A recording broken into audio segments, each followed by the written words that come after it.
Sampung totoong tao na may di karaniwang karamdaman. Sa ating mundo ay maraming mga tao na nakakaranas ng di karaniwang mga sakit. Kung ikaw ay wala kang nararamdaman at kumpleto ang pangangatawan mo, ay magpasalamat ka. Dahil marami pong tao ang hinahangad ng mga simpleng bagay na nagagawa mo lang ng napakadali. Oo, FYI may mga tao po ngayon ang dumadanas ng sobrang kakaibang karamdaman. Sa sobrang kakaiba ng mga sakit nila ay maraming tao tuloy ang hindi naniniwala na meron palang ganitong uri ng sakit. Kaya naman sa video na ito, huwag na nga nating paikot-ikutin pa at talakayin na agad natin ang 10 totoong tao na may di karaniwang karamdaman. This is Arvin Polo TV, please subscribe for more video updates. Kaya naman simulan na agad natin. Number 10. Joseph Merrick, The Elephant Man. Si Joseph Merrick na kilala din bilang The Elephant Man ay isang Briton na bantog din sa kanyang malalang pisikal na mga depekto. Pinanganak siya noong Agosto 5, 1862 sa May England at nasawi siya noong Abril 11, 1890 sa London. At dahil sa depekto niya ay ito'y nagbigay sa kanya ng labis na kakaibang anyo kumpara sa isang karaniwang tao.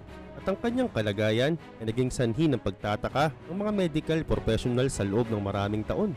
Unang pananaw ng mga dalubhasa noon na merong neurofibromatosis type 1 si Merrick. Pero sa pinakahuling pagsusuring ginawa sa kanya, ay pinapakita nito na maaaring meron siyang Proteus syndrome, isang bihira at komplikadong genetic disorder na nagdudulot ng labis na paglago ng mga buto, balat at iba pang mga tissue.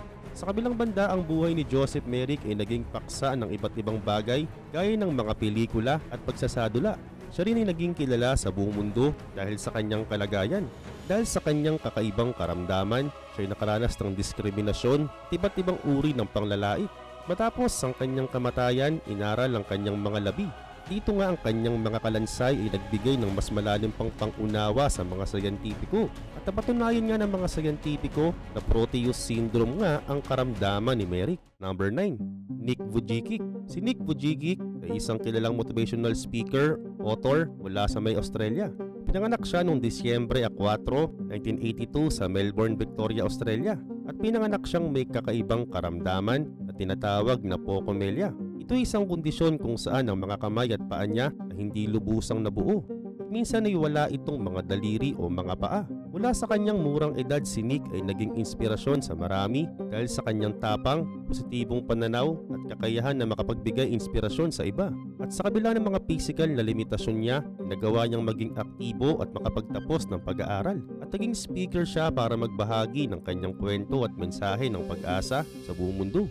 At bukod pa, nakilala nga rin siya sa buong mundo dahil sa kanyang motivational talks at sulat.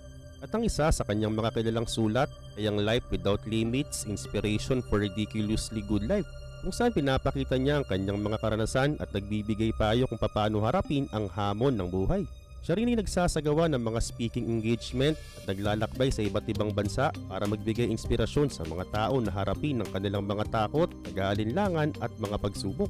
Pinapakita niya rin ang tunay na kahalagahan ng buhay na hindi lamang nakasalalay sa pisikal na anyo, kundi sa kahusayan at determinasyon ng tao na harapin ng mga pagsubok at maging mas makabuluhan sa kabila ng mga hamon ng buhay.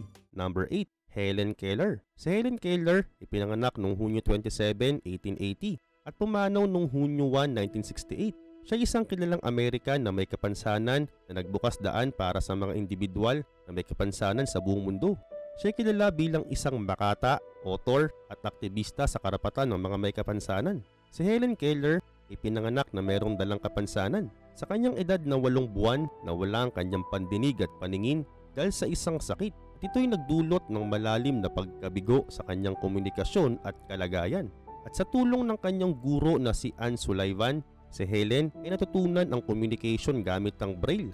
Isa itong sistema ng pagsusulat para sa mga bulag at sign language. Ipinakita ni Anne Sullivan ang determinasyon na turuan si Helen na maunawaan ng mundo sa kabila ng kanyang kapansanan. At sa kabila ng kanyang mga kalagayan, naging matagumpay si Helen Keller sa pag-aaral. Nagtapos siya ng cum laude sa Radcliffe College noong 1904. At ito ang kauna-unahang beses na isang bulag at bingi ang nakapagtapos doon. Siya rin ay isang prolific na author. Kanyang sinulat ng kanyang autobiography niyang The Story of My Life, kung saan nilahad niya ang kanyang mga karanasan at paglalakbay sa pag-aaral at personal na pag-unlad. Sinulat niya rin ang mga libro tungkol sa mga isyu ng kapansanan at mga sulat din tungkol sa mga aspeto ng buhay.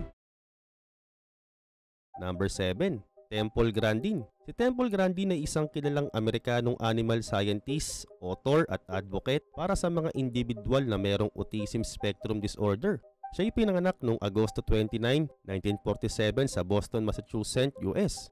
At siya ay isang tao na merong ASD. Sa kabila nito, nagtagumpay si Temple Grandin sa kabila ng kanyang kondisyon at naging kilalang espesyalista sa aspetong pag-agrikultura, partikular sa pangangalaga at pag-aalaga ng mga hayop. Pinakita niya ang kanyang kahusayan sa larangan ng hayop at agrikultura. Naging pangunahing tagapayo din siya sa mga animal welfare practices. Natapos ni Temple ang kanyang bachelor's degree sa psychology mula sa Franklin Pierce College noong 1970. Siya rin ay nagkaroon ng master's degree sa animal science mula sa Arizona State University noong 1975. At sa wakas nakakuha siya ng PhD sa animal science mula sa University of Illinois noong 1989. At bukod pa, siya din ay naging isang boses para sa mga individual na may ASD. Pinapakita niya na maaaring magtagumpay at magbigay katuturan ang mga tao sa kabila ng kanilang mga kapansanan. Number 6. Bethany Hamilton. Si Bethany Hamilton ay isang kilalang surfer mula sa US. At isang inspirasyon para sa marami dahil sa kanyang katapangan at determinasyon sa kabila ng isang malubhang pangyayaring nangyari sa kanyang buhay. Pinanganak siya noong February 8, 1990 sa Lenawee, Hawaii, US.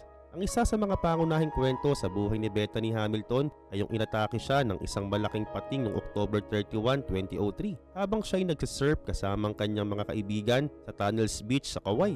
At dahil sa atake ng pating, nawala ang kanyang kaliwang braso mula sa kanyang balikat. Ganoon pa man, sa kabila ng malubhang pinsalang nangyari sa kanya, hindi siya nagpatalo sa kanyang pangarap na maging isang professional na surfer. Naging inspirasyon si Bethany sa kanyang pagbabalik loob sa surfing isang buwan lang matapos ang insidenteng nangyari sa kanya. At matapos ang ilang taong pagsasanay, nagtagumpay siya sa larangan ng professional surfing at siya'y naging isang respetadong surfer sa buong mundo. Dagdag pa, napagtagumpayan din ni Bethany Hamilton ang maraming karera sa surfing at nanalo siya sa iba't ibang kompetisyon. Siya rin ay isang author at naging inspirasyon para sa maraming tao sa pamamagitan ng kanyang aklat na Soul Surfer, A True Story of Faith, Family and Fighting to Get Back on the Board. At dito sinalaysay niya ang kanyang kwento ng pag-asa, pananampalataya at paglaban sa kabila ng mga pagsubok. Number 5. Marla Runyan. Si Marla Runyan ay isang Amerikanong Paralympic athlete at marathon runner na kilala sa kanyang tagumpay sa track and field lalo na sa mga Paralympic Games. Pinanganak siya noong January 4, 1969 sa may Santa Maria, California, US. Ang isa sa mga pangunahing nangyari sa buhay ni Marla Runyan ay ang kanyang pagkakaroon ng visual impairment mula sa isang kondisyon na tinatawag na Stargardt disease. Isa itong uri ng degenerative disease at apektado rito ang paningin niya at nagiging sanhi ito ng labis na blur at madaling nawawala.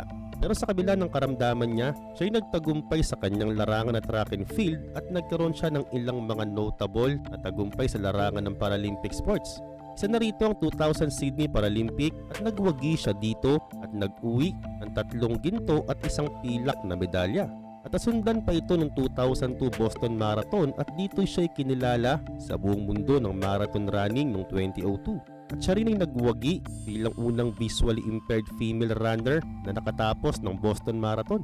Number 4. Ella Harper, The Camel Girl. Si Ella Harper, na mas kilala bilang The Camel Girl, ay isang babaeng artist freak show na naging tanyag noong ika-19th century. Si Ella Harper din ay kilala sa kanyang natatanging physical na kondisyon. Yung ang mga tuhod niya ay nakatiklop sa likod na gaya ng paglalakad ng isang kamelyo. Ang kanyang kondisyon ay tinatawag na knee joint contracture at ito yung nagresulta sa kanya ng hindi pangkaraniwang pagkakaayos ng mga tuhod.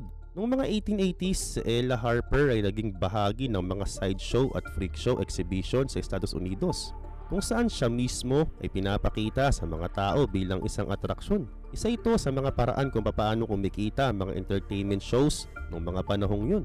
Kumbaga ginagamit ng kapansanan niya para pagkakitaan.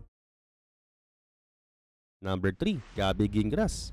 Isang araw nung si Gabby ay 3 taong gulang pa lamang, siya'y nadulas at nahulog sa grahe. Nabangga ang kanyang ulo sa may sahig ng kusina at nasundan pa ng pagkabangga ng kanyang noo sa pinto. Ngunit kahit isang beses ay hindi siya umiyak. Pero bakit? Si Gabby kasi pinanganak na may kondisyon kung saan hindi siya nakakaramdam ng sakit at ito'y tinatawag na congenital insensitivity to pain with anhidrosis o CIPA. Isa itong napakahirap na di karaniwang karamdaman ng nervous system.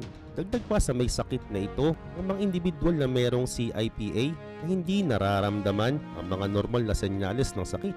At ito'y maaaring magdulot ng panganib sa kanilang kalusugan dahil hindi sila nakakaramdam ng sakit na maaaring magdulot ng mga injury o karamdaman sa kanilang katawan.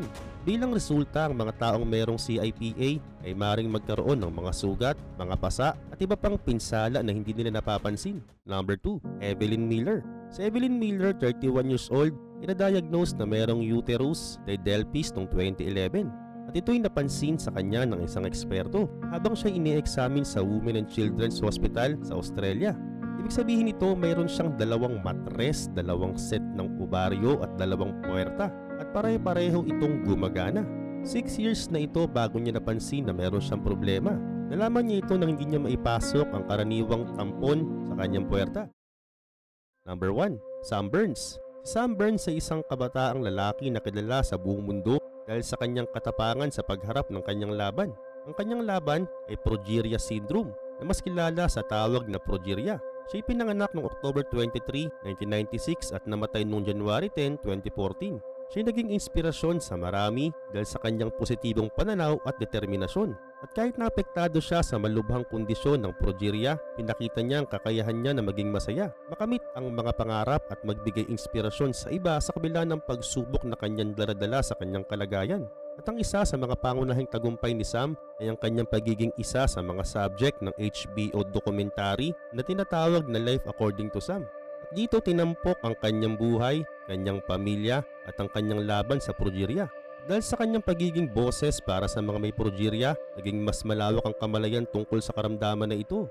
Si Sam din ay kilala sa kanyang pagiging mahusay na mag-aaral at naging speaker siya sa may TEDx conference, kung saan binahagi niya dito ang kanyang mga sariling karanasan at natutunan niya dito.